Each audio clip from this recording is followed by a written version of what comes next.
দেখতে দেখতে আমাদের আঙ্গুর ফলের গাছটা বড় হয়ে গিয়েছে। এখন এটাকে আমাদের হচ্ছে মাচা করে দিতে হবে, যেহেতু আঙ্গুর ফলের গাছটা বড় হয়ে উপরে উঠে গিয়েছে। তো আমরা বাঁশ দিয়ে একটা মাচা করেছি।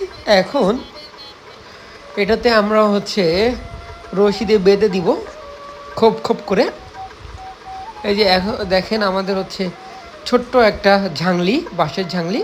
এটাকে এখন আমরা রশি দিয়ে এই যে দেখেন সুন্দর করে একটা মাচা করে দিয়েছি। এখন আঙ্গুর ফলের গাছটা আমাদের ঝাংলির উপরে উঠে গেছে। নিচের পাতাগুলো আমরা কেটে দিয়েছি, এর ফলে আঙ্গুর ফলের গাছটা একটু দ্রুত বৃদ্ধি হয়েছে।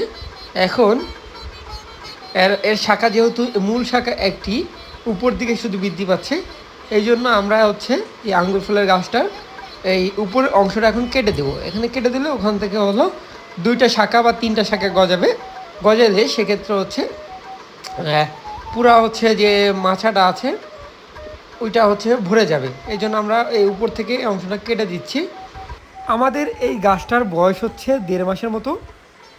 এই গাছটা আমরা সাধারণত রংপুর নাসিক নার্সারি থেকে নিয়ে এসেছিলাম। এটা হচ্ছে বাইকুনুর একটা নার্সারি, বাইকুনুর আঙ্গুর। এই আঙ্গুরটা হচ্ছে লাল হবে এবং খুবই মিষ্টি এবং সুস্বাদু হবে। গাছটা 1.5 মাসে মাশাআল্লাহ অনেক বড় হয়ে গেছে। এখন দেখা যাক কি হয়।